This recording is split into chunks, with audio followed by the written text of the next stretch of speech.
गांव रामपुर। सुबह का समय, खेतों पर हल्की धूप फैल रही थी। रामदीन अपनी सूखी जमीन पर खड़ा था।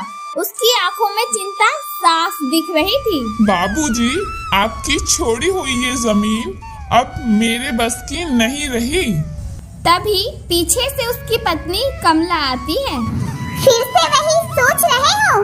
जमीन बेच दूंगी तो हम जिएंगे कैसे? क्या करूं कमला, फसल 3 साल से बर्बाद हो रही है। साहूकार का कर्ज अलग, कहां से करूंगा ये उसी सब? समय उनका बेटा शहर से लौटता है, हाथ में बैग, चेहरे पर शहर की चमक लिए। बाबा, मैंने तय कर लिया है, हम जमीन बेच देंगे, शहर में दुकान खोलेंगे। अब गांव में कुछ नहीं रखा। रामदीन गुस्से में। चुप, ये जमीन तेरे दादा की आखिरी निशानी है। निशानी से पेट नहीं भरता बाबा।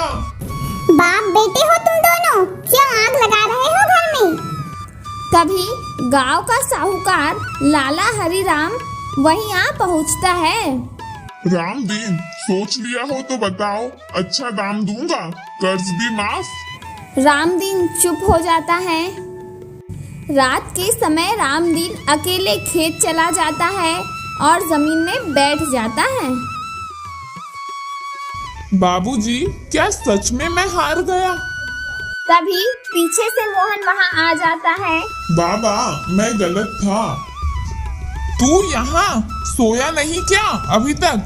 शहर में सब किराए का था बाबा, घर भी, लोग भी। यहाँ तो अपनी मिट्टी की खुशबू है।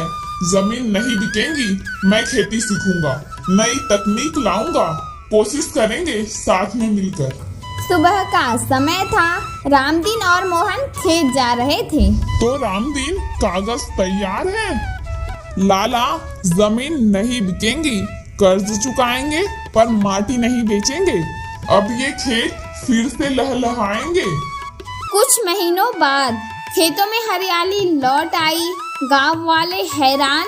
गांव का बूढ़ा चौधरी, देखा, जो माटी का साथ नहीं छोड़ता, माटी भी उसका साथ कभी नहीं छोड़ती।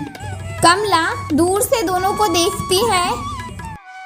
घर बच गया, बस यही काफी है।